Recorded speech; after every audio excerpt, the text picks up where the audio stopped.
सबको जय यीशु की। प्रभु क्रिस्त में प्यारे भाइयों बहनों, चालीसा का अवधि में हम सभी चल रहे हैं, यानी कि हम सभी विशेष ध्यान दे रहे हैं प्रार्थना, उपवास, परहेज और दूसरों की सेवा, अच्छी भले काम करते हुए प्रभु के प्रेम में बढ़ने के लिए, प्रभु के अनुग्रह में बढ़ने के लिए हम सभी इन दिनों में विशेष प्रयास करते हैं। तो आज के दिन में मार्च की 2 तारीख है चालीसे की, और आज के दिन में वचन है प्रार्थना का प्रभाव। हमारे जीवन में प्रार्थना का प्रभाव कैसे आ सकता है, इस बात पर हम लोग विचार करेंगे। इसके लिए 2 अलग अलग पाठों का सहारा लिया है, जैसे पुराने विधान से एस्तेर का ग्रंथ से अध्याय 4 पद संख्या 17 और सुसमाचार में से संत मती अध्याय 7 पद संख्या 7 से 12 इस प्रसंग को लिया गया है, जिससे कि हम समझ सकें प्रार्थना का प्रभाव हमारे जीवन में कैसे आ सकता है। सबसे पहली बात है, इस टाइटल को सुनते ही हमें इस बात का ज्ञात होता है, प्रार्थना का प्रभाव हमारे जीवन में आने के लिए हमारी प्रार्थना प्रभावशाली हो।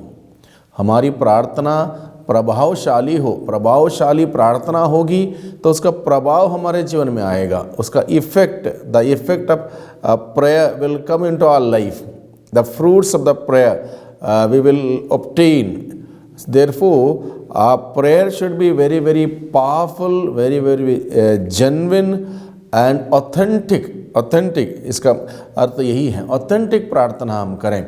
तो बहुत बार हमारी प्रार्थना पर अगर हम ध्यान दें, हमारी प्रार्थना उतनी ऑथेंटिक नहीं है, जेन्युइन नहीं है, सिंसियर नहीं है। प्रार्थना करना है इसलिए हम प्रार्थना करते हैं, या फिर आदत हो गई है, उस आदत के अनुसार प्रार्थना करते हैं। बहुत बार मैंने लोगों से पूछा, बातचीत की इस बात को लेकर, जैसे संडे मिस्सा होता है, इतवार के दिन साबत का दिन पवित्र रखने का नियम है, और बहुत सारे लोग ट्रेडिशनल कैथलिक्स, और वो उनसे मैंने बात की, कहीं जगहों पर, अलग अलग जगहों पर मैंने बात की, लोग बहुत लेट आते हैं संडे मिस्सा के लिए। मैंने पूछा, आप इतना लेट क्यों आता? कोई आता पहला पाठ पढ़े जाने के बाद, कोई आता है दूसरे पाठ पढ़े जाने के बाद, कोई आता है सुसमाचार पढ़े जाने के बाद, कोई आता है प्रवचन के समय, कोई उसके बाद भी आता। मैंने कई बार देखा, मैं खुद ही हैरान था, लोग इतना लेट क्यों आते हैं। तो मैंने पूछा इतना लेट क्यों आते, तो तमाम कारण उन्होंने बताया। वो बात है, ये बात है, वैसा हुआ, ये हुआ, पानी नहीं आया, बच्चे तैयार नहीं हुए, बच्चों को तैयार करना था, बहुत सारे कारण उन्होंने बताए जो कि उनके लिए वैलिड हो सकते हैं। उसके बाद मैंने पूछा, तो कम से कम इतवार का 1 दिन मिलता है, 1-1.5 घंटा प्रभु को देने के लिए, तो आना तो है, तो बस आए, परम प्रसाद हमने लिया, बस हमारा ऑब्लिगेशन हो गया, यानी कि हमारी ड्यूटी हो गई। लोग इस बात को ऐसे भी समझ लेते हैं कि हमें इतवार को बस अटेंडेंस डालना है चर्च में, हमारी ड्यूटी हमें पूरी करनी है, ये अन्यथा एक अपराध होगा। इसलिए बस ड्यूटी पूरी करने के लिए कभी भी आ जाओ, यानी कि चाहे शुरुआत में आओ या बीच में आओ या बाद में आ जाओ, बस ड्यूटी पूरी होगी। और लोग अपने आप को संतुष्ट कर लेते हैं, हाँ चलो मैंने संडे ऑब्लिगेशन का पालन किया, साबत के दिन का नियम मैंने नहीं तोड़ा, मैं चर्च गया या गई, इस बात से वो खुश संतुष्ट। यानी कि ये प्रार्थना क्या हुई, ये प्रभावशाली नहीं हुई, ये इसमें प्रार्थना का कोई प्रभाव आया ही नहीं। मैं आया, अटेंडेंस डाल के चला गया, संडे आया और अटेंडेंस डाल के चला गया, इसका कोई फल मेरे जीवन में नहीं आ सकता है। जब तक प्रार्थना प्रभावशाली ना हो, जब तक प्रार्थना इफेक्टिव ना हो, तब तक उसका इफेक्ट मेरे जीवन में नहीं आ सकता। और इस बात को आज के दिन में हम लोग समझने की चेष्टा करें, how to do effective prayer, कैसे हम प्रभावशाली प्रार्थना करें, इस बात को हम लोग आज के दिन में समझने की चेष्टा करें। हम लोग एस्तेर के ग्रंथ में आज के पाठ में हम पढ़ते हैं मुर्दखाई अपने वस्त्र फाड़कर और टाट ओढ़कर जनता के नेताओं के साथ प्रातः से संध्या तक मुंह के बल पड़ा रहा। उसने कहा, इब्राहिम, इसहाक और याकूब के ईश्वर, तो धन्य है, मुझ एकाकिनी की सहायता कर। प्रभु, तेरे सिवा मेरा कोई रक्षक नहीं है। मैं हथेली पर जान रखने जा रही हूँ। प्रभु, मुझे अपने पूर्वजों के ग्रंथों से यह पता चला कि तूने जल प्रलय में नूह की रक्षा की। और यहाँ पर एस्तर के ग्रंथ में हम पढ़ते हैं, पूर्वजों के ग्रंथों में यानी कि पवित्र शास्त्र में ईश्वर के महान कार्यों का उल्लेख पढ़ते हुए, उल्लेख कोट करते हुए, उल्लेख याद दिलाते हुए, उस उल्लेख को क्लेम करते हुए यहाँ बताया जाता है, जल प्रलय में नूह की आपने रक्षा की, क्योंकि नूह ने ईश्वर के प्रति अपनी ईमानदारी का श्रद्धा पूर्वक, निष्ठा पूर्वक सेवा कार्य किया था। इसलिए प्रभु ने नूह को बचाया उस जल प्रलय से। इस प्रकार से आगे बताया गया है, मुझे अपने पूर्वजों के ग्रंथों से यह पता चला कि तूने दानियल को सिंहों के खड्ड से निकाला। दानियल जो प्रभु के प्रति वफादार, ईमानदार था, श्रद्धा रखता था, आस्था रखता था, और उस दानियल को जब उसको सिंह के उस खड्डे में जब डाला गया था, ईश्वर ने उन सिंहों के मुंह को बंद रखा और दानियल वहाँ पर सुरक्षित रहा। इस प्रकार का इंतज़ाम ईश्वर ने किया। यानी कि यहाँ पर इस बात को कोट की जाती है कि ईश्वर किस हद तक हमारी मदद करता है, हमारी सहायता करता है, हमारे लिए इंतज़ाम करता है, हमारे लिए प्रबंध करता है। इन बातों को यहाँ पर उल्लेख किया गया। यदि हम ईश्वर को पुकारें, ईश्वर के प्रति ईमानदार रहें, ईश्वर के प्रति वफादार रहें, तो ईश्वर हमें कभी भी हमारे जीवन रूपी किश्ती डूबने नहीं देगा। वह निरंतर हमें बचाए रखेगा। ये बात यहाँ पर जिक्र की गई है। आगे लिखा है, मुझे अपने पूर्वजों के ग्रंथों से यह पता चला कि जब यहूदियों के राजा हिजकिया मरने पर थे और अपने जीवन के लिए प्रार्थना कर रहे थे, तो तूने उन पर दया की और उन्हें 15 वर्ष और जीवित रहने दिया। राजा हिजकिया मरने वाला था, मरने को था। उसने ईश्वर से प्रार्थना की और ईश्वर उन पर दया की और उनकी आयु 15 बरस बढ़ा दिया। यह है ईश्वर का महान कार्य, क्योंकि हमारा जीवन का हर पल पल, हर क्षण उस ईश्वर पर निर्भर है। उसकी दया पर हम जीते हैं, उसके प्रेम से हम फलते हैं, उसके आशीषों से हम तरक्की करते हैं। अन्यथा हमारी कोई ना ताकत है, ना हमारी कोई बल है। हमारा जिंदगी का एक एक पल उस ईश्वर पर निर्भर है। आगे यहाँ पर फिर कोट किया है, मुझे अपने पूर्वजों के ग्रंथों से यह पता चला कि जब अन्ना ने सारे हृदय से प्रार्थना की, तो तूने उसे पुत्र प्रदान किया। जो अन्ना भांज थी, उसको संतान नहीं थी, और कहारते हुए ईश्वर को उसने पुकारा। ईश्वर ने उन पर दया दृष्टि की और पुत्र का वरदान उसको दिया।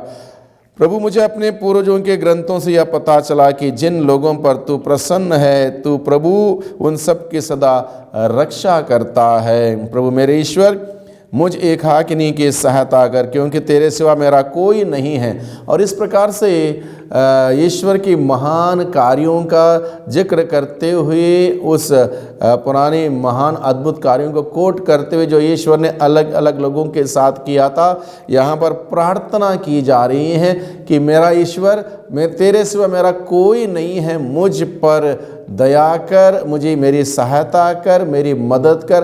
तू ही मेरा शरण है, तू ही मेरा सहारा है, तेरे सिवा कोई मेरा दूसरा सहारा नहीं है। इस प्रकार से यहाँ पर ये प्रार्थना बड़े दिल से, बड़े विश्वास से, बड़े श्रद्धा से की जा रही है। और इसी उदाहरण को प्रभु यीशु मसीह हम सबों को सिखाते हैं। इस उदाहरण को आगे प्रभु यीशु मसीह हमें सिखाते हैं। जैसे यहाँ पर मत्ती के सुसमाचार में लिखा है, प्रभु यीशु ने दृढ़ता से अपने अनुयायियों से, अपने शिष्यों से ये कहा, मांगो और तुम्हें दिया जाएगा, ढूंढो और तुम्हें मिल जाएगा, खटखटाओ तुम्हारे लिए खोला जाएगा। प्रभु यीशु ने कहा मांगो दिया जाएगा, ढूंढो तो मिल जाएगा, खटखटाओ तो खोला जाएगा। प्रभु यीशु ने हम सभी लोगों को ये अधिकार दिया है मांगने के लिए, तो हमें मांगने की आवश्यकता। प्रभु यीशु ज़रूर कहता है, बुरे होने पर भी यदि तुम अपने बच्चों को सहज ही अच्छी चीज़ें देते हो, अगर अंडा मांगे तो उसको सांप नहीं देते हो, बिच्छू नहीं देते हो, रोटी मांगे तो पत्थर नहीं देते हो, तो ईश्वर जो दया से भरा हुआ प्रेमी परमेश्वर, हम सबों का पिता, हम सबों से बेहद प्यार करने वाला, जब हम उससे मांगेंगे क्या वो हमको पवित्र आत्मा नहीं देगा? एक सवाल किया गया है, यानी कि हमें हर एक चीज़ के लिए मांगने की आवश्यकता। जब हम मांगेंगे ईश्वर ज़रूर देगा, और मांगने का अधिकार हमें दिया है। हम ईश्वर के बेटे और बेटियां हैं, उसके बच्चे हैं, और हमें पूरा पूरा अधिकार है हमारे पिता से मांगने के लिए। पिता के पास जो कुछ भी है उस पर हमारा अधिकार है, इसलिए हम अधिकार के साथ मांगें, अधिकार के साथ मांगें। और ये अधिकार कब आएगा? ये अधिकार हमें कब प्राप्त होगा? जब हम उसके बेटे और बेटी बनकर जिएंगे तब अधिकार होगा। जब हम बेटे और बेटी बनकर नहीं जिएंगे, उसके विपरीत जीवन बिताएंगे, अपनी मनमानी करेंगे, अपने ही स्वार्थ से भरे हुए जीवन बिताएंगे, तो हम वो अधिकार खो जाएंगे। यानी कि यहाँ पर एस्तर की किताब में हम देखा, इस ग्रंथ में हमने देखा कि इस प्रकार से जितने लोगों का जिक्र किया गया, वो ईश्वर के साथ जुड़े रहे, विश्वास में, प्रार्थना में और भरोसा रखते हुए, और ईश्वर ने उनकी पुकार सुनी, उनकी रक्षा की, उनके लिए इंतज़ाम किया। वही हम सबों के साथ होने की ज़रूरत है। हम ईश्वर के बेटे और बेटी के रूप में रहेंगे तो हमारा पास अधिकार होगा, और अधिकार से जब हम मांगेंगे, वो ईश्वर हमारी पुकार को अनसुना नहीं करेगा। नबी यिर्मयाह का ग्रंथ अध्याय 33 पद संख्या 3 में हम पढ़ते हैं, यदि तुम मुझे पुकारोगे मैं तुम्हें उत्तर दूंगा, और तुम्हारे सामने वैसी महान तथा रहस्यमय बातें बताऊंगा जिन्हें तुम नहीं जानते। यानी कि हमारा ईश्वर महान से महान कार्य करने वाला प्रभु है। उसने महान से महान कार्य किए हैं, आगे भी करेंगे। अद्भुत से अद्भुत कार्य उसने किए हैं, आगे भी करेंगे।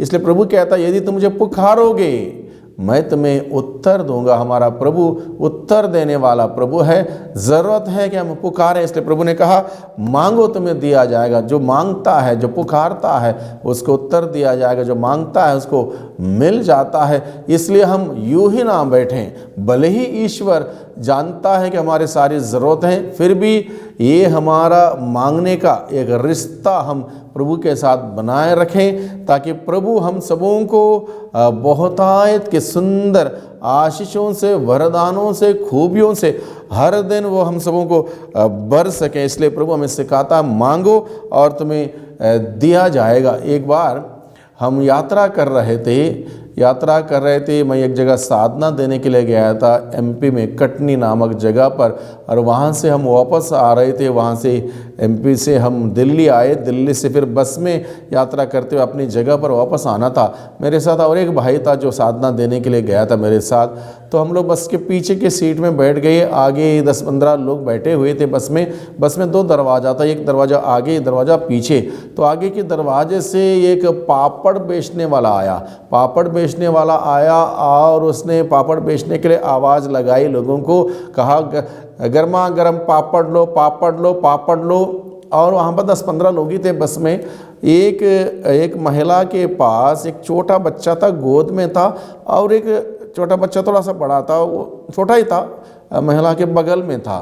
तो इस प्रकार से जब उस बच्चे ने देखा कि ये पापड़ वाला आया है, तो बच्चे ने अपनी माँ को पहले हल्का इशारा करते हुए पापड़ वाले की ओर इशारा करते हुए कहा, पापड़। तो माँ ने उसको घूर के देखा गुस्से में, और बच्चा शांत हुआ। और ये पापड़ वाला आगे बस से आगे से पीछे तक ये बोलते हुए आया, पापड़ लो।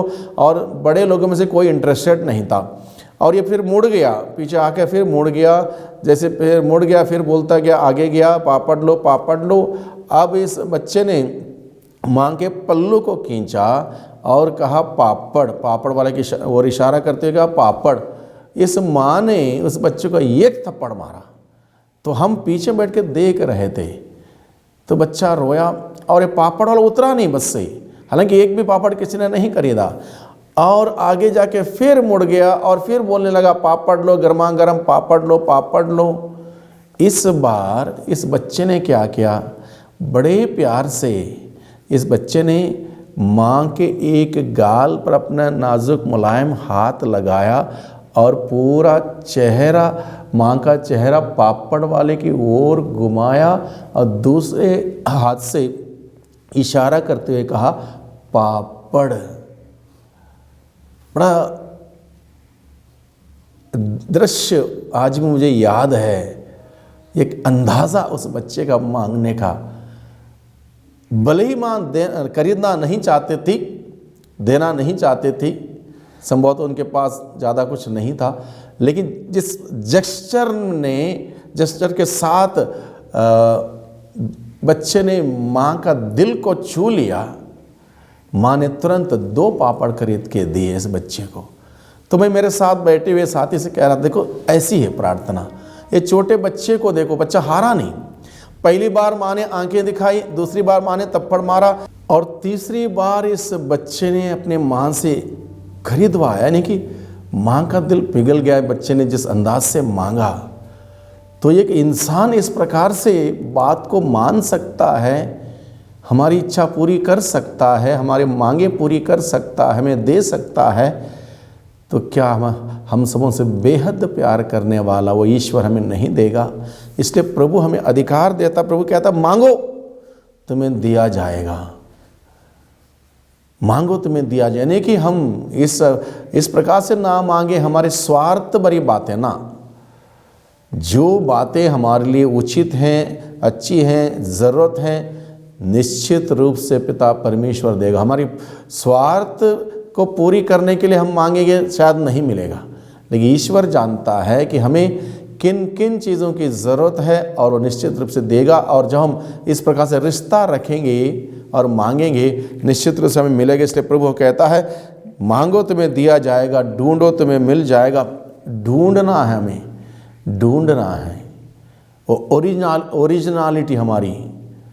जब हमें ईश्वर ने रचा, हम कितने पवित्र थे, कितने शुद्ध थे, सारे बुराइयों से, पापों से, पाप में कलंक से हम लोग दूर थे। कितना इनोसेंस हमारे अंदर था, कितनी हम लोग नादानी हमारे अंदर थी, कितने हम लोग पवित्र थे। तो हमें उस बात को ढूंढने की ज़रूरत है, उस बात को ढूंढने की ज़रूरत है। छोटे बच्चों को हर कोई व्यक्ति बहुत ही पसंद करता है, चाहे हम उन बच्चे को जानते हो या नहीं जानते हो। कहीं ट्रैवलिंग कर रहे हैं, बस में या ट्रेन में, कहीं पर भी छोटे बच्चों को देखते हमारा ध्यान उस बच्चे की ओर जाता है और हम अपने ही तरीके से उस बच्चे के साथ कम्युनिकेट करने लगते हैं, बिना बोले ही इशारा कर दिया या स्माइल दे दिया। क्यों? क्योंकि पवित्र है वो बच्चा, उसके अंदर कोई कपट नहीं है, कोई कलंक नहीं है, कोई पाप नहीं है, कोई बदले की भावना नहीं है, कोई द्वेष ईर्ष्या नहीं है। वो सुंदर लगता है वो इंसान, तो हमें आकर्षित होता है, इसलिए हम लोग कम्युनिकेट करने लगते हैं। तो इसलिए हमें ढूंढने की ज़रूरत है उस ओरिजिनलिटी को। वो ओरिजिनलिटी हमारे अंदर आनी चाहिए। पाप से, बुराई से हमारा ओरिजिनलिटी सब दूषित होती है। तो जब हम प्रार्थना नहीं करते तो हमारे जीवन में इसका, जब प्रार्थना का अभाव रहेगा, उस प्रार्थना का अभाव का प्रभाव हमारे जीवन में पड़ता है। प्रार्थना नहीं करने का अभाव का प्रभाव हमारे जीवन में पड़ता है। इसलिए उस ओरिजिनलिटी के लिए हमें ढूंढने की ज़रूरत है। इसलिए प्रभु कहता है जो ढूंढता है उसको मिल जाता है, मिल जाता है। और तीसरी बात प्रभु कहता है, खटखटाओ और तुम्हारे लिए खोला जाएगा। प्रभु ने अगर कहा है तो हम खटखटाएं, निरंतर खटखटाएं, खटखटाएं, जब तक वो आशीषों का द्वार नहीं खुलता है तब तक हम खटखटाते रहें, खटखटाते रहें, और निश्चित रूप से प्रभु हमारे लिए द्वार खोलेगा, आशीषों के द्वार को खोलेगा, चंगाई के द्वार को खोलेगा, शांति, सुख, समृद्धि के द्वार खोलेगा, अनेक प्रकार के बंधनों से आज़ादी के द्वार खोलेगा। क्योंकि प्रभु पर अगर हम भरोसा रखते हुए वो प्रार्थना का रिश्ता बनाए रखें और मांगें, ढूंढें और खटखटाएं, वहाँ से प्रभु के द्वार से हम वापस नहीं जा सकते। क्योंकि प्रभु ने स्वयं वादा कर रखा, जो कोई भी व्यक्ति विश्वास के साथ मेरे पास आता है मैं उसे कभी नहीं ठुकराऊंगा, कभी नहीं त्यागूंगा, कभी नहीं भूलूंगा। ये प्रभु यीशु का वादा है। प्रभु हमें खाली हाथ वापस नहीं भेजेगा। इसलिए हम खटखटाएं, प्रभु के द्वार पर जाके खटखटाएं कि यह हो ही नहीं सकता कि जो दुखी होकर, परेशान होकर, तनाव चिंताओं से डूबकर प्रभु के पास आया हो वो सुख ना पाए। यह हो नहीं सकता। जो भी प्रभु के पास आते हैं वो सुख पाते हैं। बाइबल में हम लोग देखते हैं जितने भी दुखी लोग प्रभु के पास आए, प्रभु के पास आने से ही उनको सुख मिला। तो भाइयों बहनों, आज के दिन में हम लोगों ने जो वचन सुना, इस वचन के अनुसार हम सभी प्रार्थना करें, प्रभावशाली प्रार्थना करें, ताकि प्रार्थना का प्रभाव हम सभी लोगों के जीवन में, हम सबों के परिवारों में, हमारे काम दाम के जगह पर हमेशा बना रहे। इसलिए हम लोग प्रभावशाली प्रार्थना करें। प्रभावशाली प्रार्थना करने के लिए हमारे जीवन में शुद्धिकरण, पाप से दूर रहना बहुत ही ज़रूरी है। प्रभु पर भरोसा रखते हुए, विश्वास करते हुए प्रार्थना में हम लगे रहें, प्रभु के साथ वो रिश्ता संबंध बनाए रखें, और प्रभु निरंतर हम सबों को आशीष और अनुग्रह से भर देगा। ये हम प्रार्थना करें। सर्वशक्तिमान पिता परमेश्वर, धन्यवाद देते हैं आज के वचनों के लिए। वचनों के द्वारा प्रभु आपने समझाया है प्रार्थना कितनी आवश्यक है और किस प्रकार से प्रार्थना का प्रभाव हमारे जीवन में आ सकता है, आपने हमें सिखाया है। हम आपको धन्यवाद देते हैं। प्रार्थना करने का वरदान हमें प्रदान कर, जिससे कि प्रभु हम निरंतर प्रार्थना के द्वारा आपके साथ अपना रिश्ता संबंध जोड़ते हुए निरंतर आपकी बहुतायत के आशीषों को हम सभी प्राप्त कर सकें। दुआ करते हैं उद्धारकर्ता यीशु मसीह के नाम से, आमीन।